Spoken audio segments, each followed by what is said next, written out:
Hello, Legion. This is Hadrian. Thank you for being here. Let's play Sid Meier's Civilization 6 in our brand new 8 Ages of Rome series. If you missed the introductory video and you're curious about what mods I'm going to be using in order to make this campaign what it's going to be, or just why I'm going with these particular game settings, go back and watch episode 0. There's a link to it in the cards on your screen right now, and you can get more of a primer on that if you are so interested. But we are going to go ahead and just jump in and let Sean Bean talk. From the first stirrings of life beneath water, to the great beasts of the Stone Age, to man taking his first upright steps, you have come far. Now begins your greatest quest, from this early cradle of civilization on towards the stars. Cast your net wide, O Trajan, Emperor of mighty Rome. Your legions stand at the ready to march out and establish the largest empire the world has ever seen. If you can truly get all roads to lead to Rome, yours will be an empire of great riches and luxuries. Surely then our citizens will proclaim you as their best ruler, the Optimus Princeps. One does not simply interrupt Sean Bean. So, oh hey, the game just loaded up. Before the game loads up, I just want to review really quickly for anyone who might not know as much about what's going on with Rome in Civ 6. Rome is powerful. Their civilization-specific abilities are truly impressive. Trajan's column, of course, the leader is Trajan, who presided over the greatest territorial extent in Roman history. That's his significance, and that's the reason he's the leader, or at least the first leader for Rome that was released in Civilization 6. Trajan's column is that his special ability is that all cities start with an additional city center building. It's usually going to be a monument, but every city that you found gets a free building. Boom, right away. And then all roads lead to Rome. This is huge. Every city that you found automatically gets a road to it and automatically gets a trading post. So it's a lot easier for Rome to build up impressive trade networks, even within the empire, without having to trade outside of it. Now, outside trade routes are still much more lucrative, but Rome just gets so much more gold, particularly when the trade route to an outside empire goes through several Roman trading posts on the way. It's just extremely potent to have that ability as Rome, to get it by default. And again, trade routes earn 1 gold for passing through, plus 1 gold for passing through trading posts in your own cities. That's unique to Rome. And then, of course, they have the Legion. The great thing about the Legion in Civ 6, which was not true and very frustrating about the Legion in Civ 5, it requires no special resources, so you can build as many of the Legion as you want, and they get the Bath District to replace the Aqueduct. The Aqueduct still shows up, but they also have the Bath building. Let's get started. That's enough about the Rome special abilities. Let's see what we've got. I always hate to make Sonia di Vallara go away. It's a beautiful song by Christopher Tin, but we are going to get started with this campaign. So let's see if we can spot the edge of the map anywhere near us. Looks like we can't. Okay, so we know we're not terribly close to the edge of the map, or we'd see the edge of the, we'd see the an actual rim to this little makeshift paper map here. But we're at 4000 BC. Our settler is right in the middle. This looks like it could be a good science or religion start for that matter, but particularly science because there's some rainforest and some mountain near us. I'm going to go ahead and just found the city of Rome right here. Oh yeah, definitely a good spot for a potential campus right nearby. And I think the campus will also benefit from that jungle tile. So depending on what's here, we might get something even better. Let's use our warrior to look around a bit. You can go on top of this hill and get some extra visibility that way. There you go. All right, there's that. Let's go ahead and go for the scout first. I think should be our best option. Yeah, let's go for the scout first. Pretty standard approach.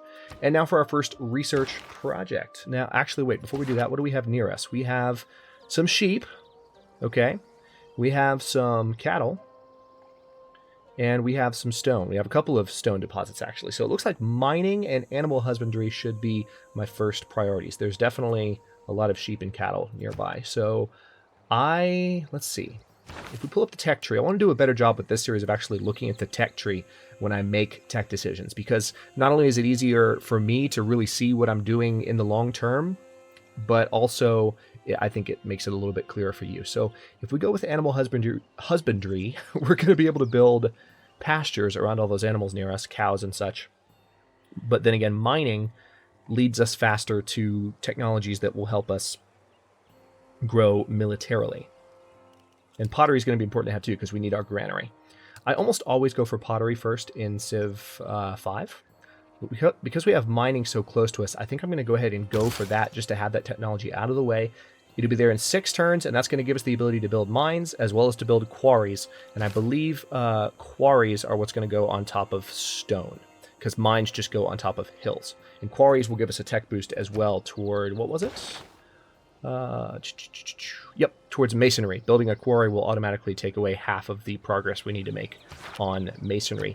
So let's go to the next turn here. You know, speaking of mods, they have actually released mods that reduce the impact that those tech boosts have on your technology progress. So rather than giving you half of the tech, they only give you a third, or in some cases even a quarter, which, you know, depending on your playstyle, might be interesting. So definitely check out some of the early Civ 6 mods that have come out, because I think they're very interesting. We're going to stay moving along this hilltop with our soldier. Okay, it looks like we found coastline. This could be a good location for a second city, especially if there's more mountains here. This is looking good as a start location, because it's nearby. We could have another productive city quite close. Oh, cool. We've already discovered another continent. Your progress towards foreign trade has advanced considerably. We got the boost for foreign trade.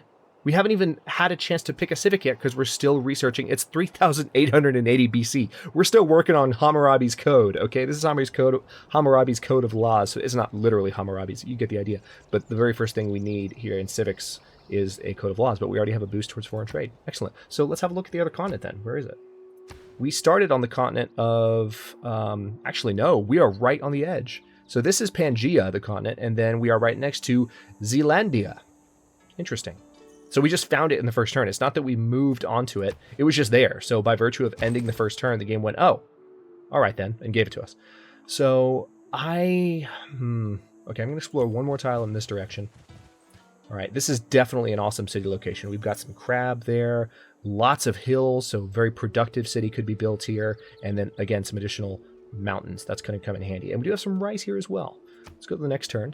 3,880 BC. Again, if you have been playing Civ 6 a lot, keep an eye on the years that are displaying here and how far along we are in the tech tree to see the effects of the 8 Ages of Pace mod, because I think it's something you're going to enjoy. Okay, looks like we found a goody hut. That's up there. No mountains connected here, so I was hoping for kind of a mountain range where we might have a really good science city introduction, in addition to having a good production city here. But we'll make do. Next turn, our scout is almost ready, and Rome is going to grow in 2 turns. At his best, man is the noblest of all animals. Separated from law and justice, he is the worst. Aristotle. That's a good quote. They have a lot of really good quotes in Civ 6. So I'm going to go ahead. Let's see. Now that we've researched Code of Laws, we have access to some new policies, which we're going to look at in just a second. But on top of that, we have some...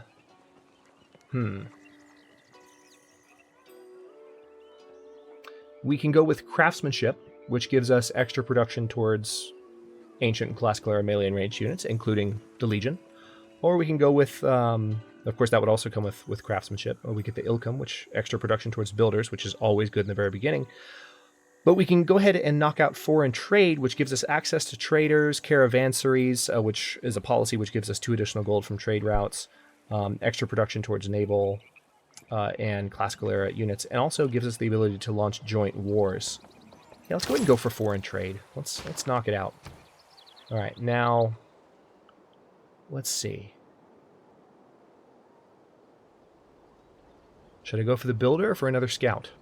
See if I can find as many goody huts as I can before anyone else gets to them. I'm going to go for one more scout. I'm going to go for the 2 scout approach. And speaking of recon units, I am going to give them the survey policy here, which is the double experience, twice as much experience for recon units. So as those scouts go out and discover goody huts and fight against barbarians they encounter and things like that, if they have to, they're going to get more experience and level up faster and be more powerful scouts, especially if I can hold on to them throughout the game until I can upgrade them later on.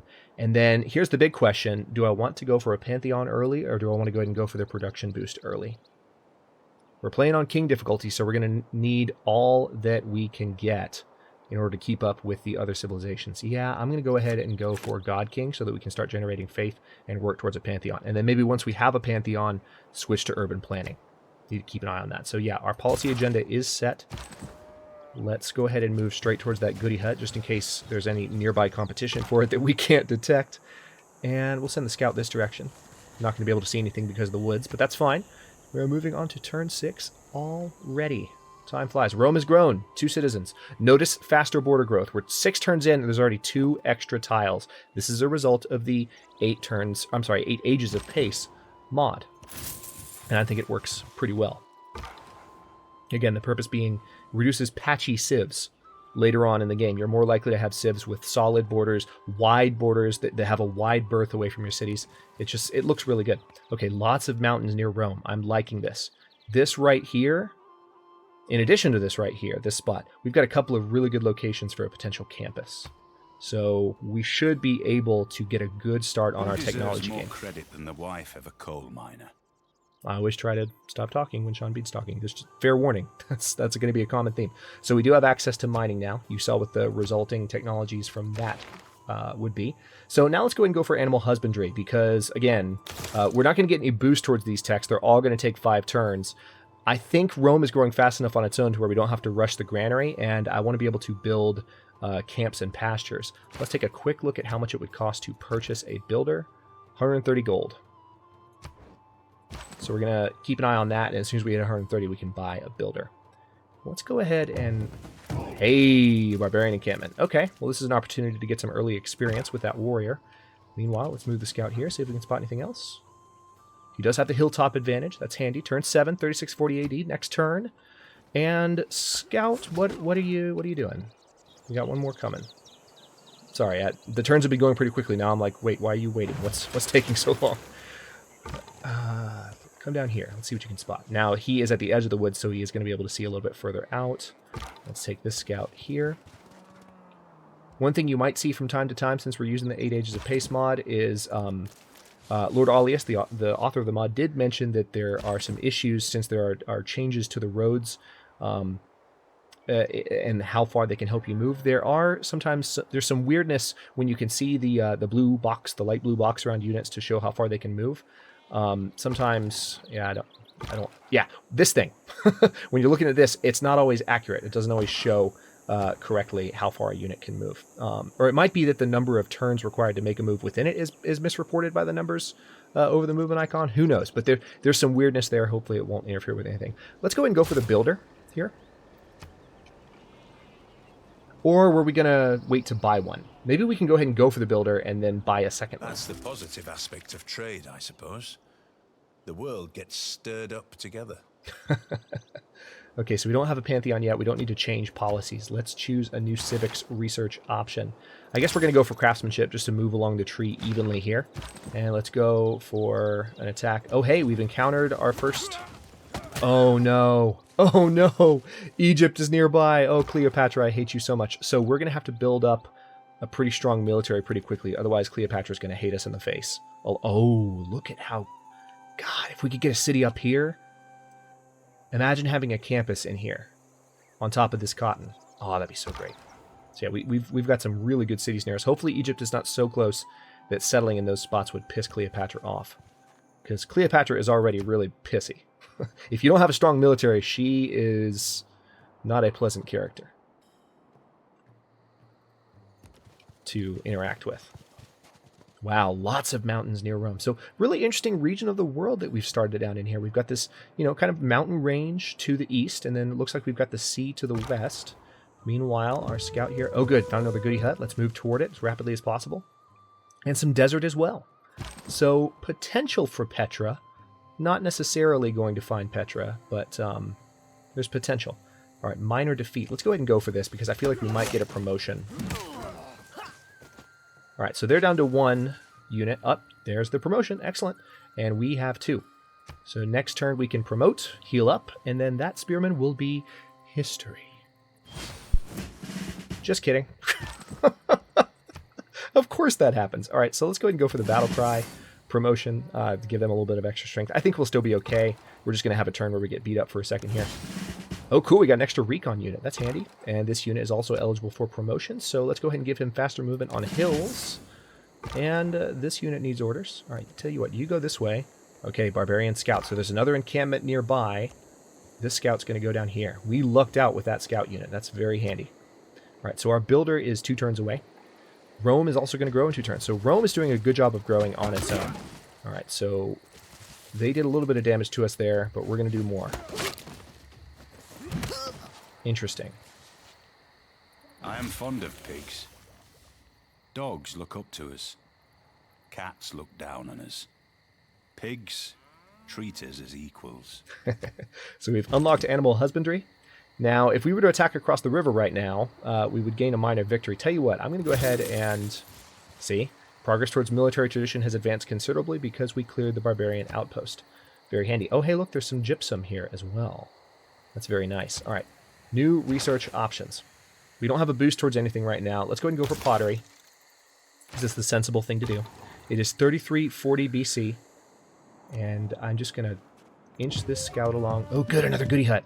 We are finding a number of goody huts near us. Little Sean Bean came out of me right there.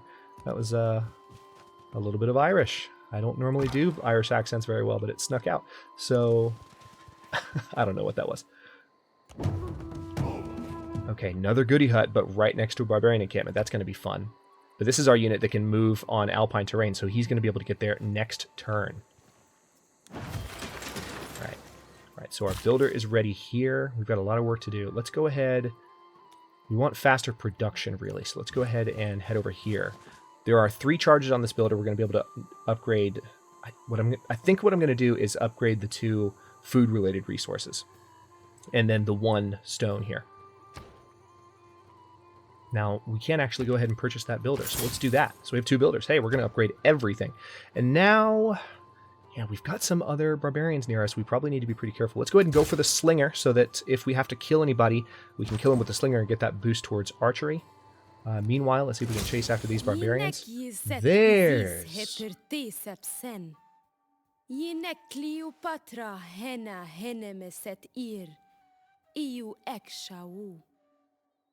Oh, Cleopatra. So seductive. Also so annoying. It is an honor to meet you, indeed. We would love to sample your hospitality. Oh, good. So now we know where their capital is, and it's a good distance away. Very good. Our knowledge of writing has advanced considerably because we have met another civilization. Fantastic. So Egypt is probably going to help us finish off these barbarians, which that could be good. That might count as us helping them with their barbarian problem. And I'm also glad that we are training up this slinger here, because anything we can do at this point to start building up our military to impress Cleopatra is a good thing. Hey, trader unit, perfect. We can start trading with Egypt, which will also help our relationship.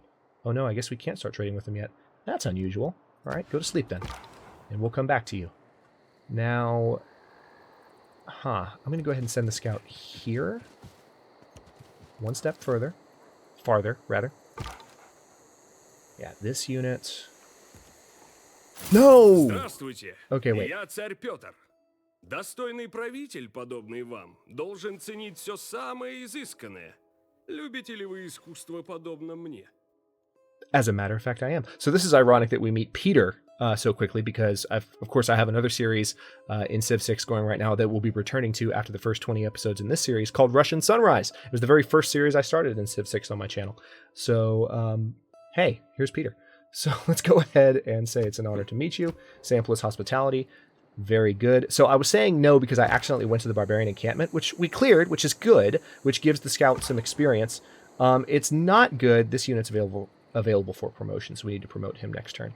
But I meant to go to the goody camp, so hopefully Russia doesn't have a unit like right there that could get it next turn.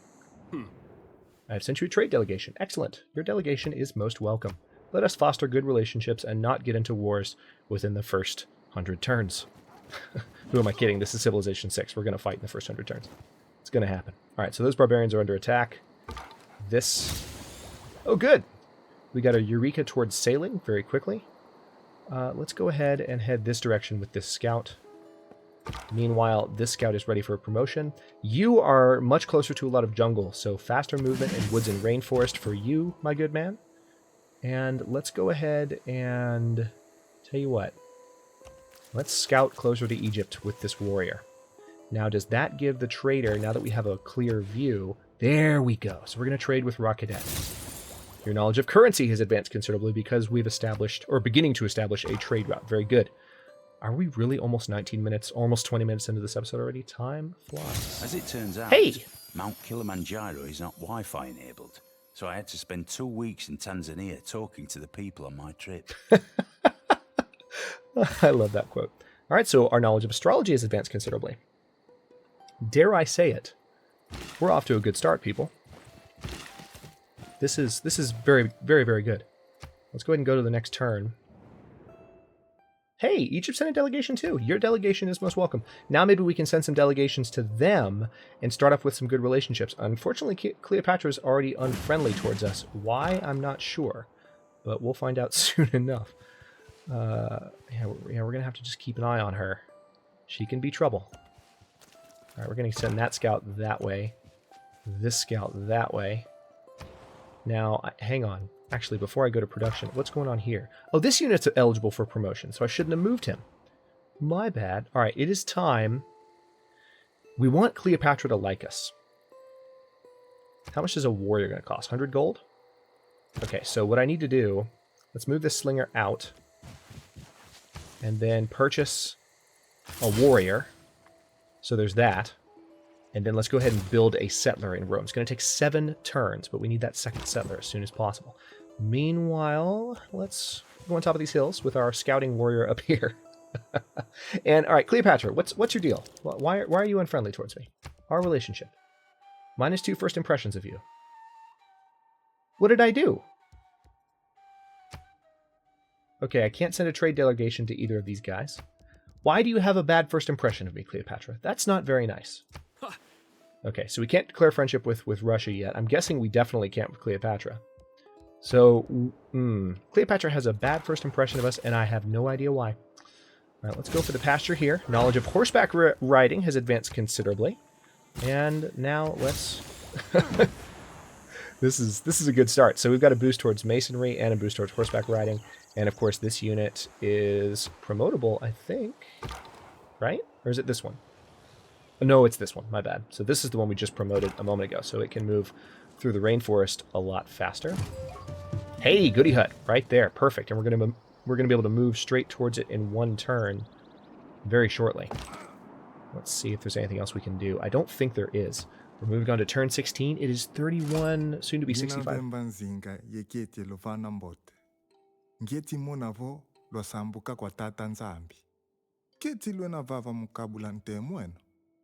I might be once I get a religion. So notice that every civilization that has started near me so far is culturally linked. Not literally culturally linked as in they're the same culture, but they are neighbor civilizations that were close to Rome in history. So Congo, of course, is an African civilization. And, you know, Rome is not very far north of Africa. And then, of course, you have Egypt, same situation, African civilization, the early African civilization. And then, of course, let's say it's an honor to meet you. We would love to sample your hospitality. And then Russia, not too far off either. So again, there's cultural links. You're getting civilizations starting nearby that are pretty close. I must feel happy in the good potter's hand.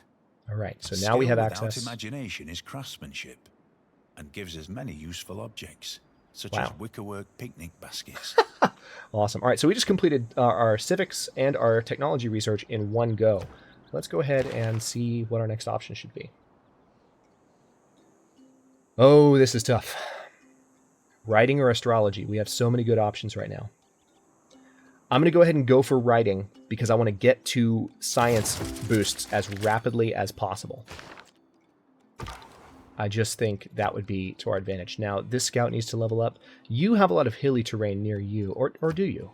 Yeah, I think you're more likely to hit hills. So let's give him the Alpine promotion. It's 3100 BC, and now we also have to choose a civics technology. So now we have a whole new tree available to us. Military tradition has been boosted. It will only take us 4 turns. Looks like that would be the sensible one to go toward. But also, if we're going to get access to the Colosseum, which we're Rome, we need to build the freaking Colosseum, we need to move towards state workforce sooner than later. And early empire, for that matter, because Rome.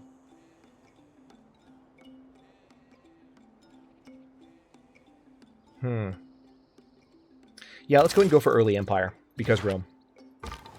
Let's go ahead and move towards that direction. And let's get this scout.